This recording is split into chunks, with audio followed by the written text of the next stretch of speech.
প্রতিটা রুহু, প্রতিটা মানুষ মালাকুল মাউতকে দেখতে পায়। আপনিও দেখবেন, আমিও দেখব।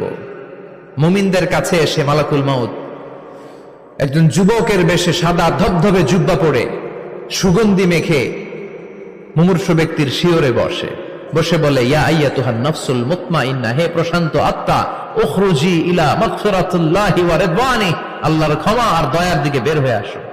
বলা মাত্রই মুমিনের আত্মাটা স্মুথলি বের হয়ে আসে। কাফান মিন আকফানিল জান্নাহ, হানুত মিন হানুতিল জান্নাহ, জান্নাত থেকে আনা সুগন্ধি কাফনের মধ্যে পেঁচিয়ে তিনি রূহটাকে নিয়ে ইল্লিনে চলে যায়। সরাসরি দেখে মালাকুল মাউতকে।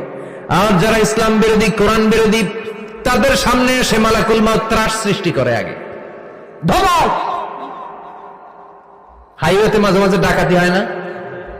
বাসগুলোর মধ্যে যখন ডাকাতি হয়, বাসে থাকে 50 জন, ডাকাত ঢুকে 5 জন, এই 5 জনের ভয়ে সবগুলো পেশাব করে দেয়।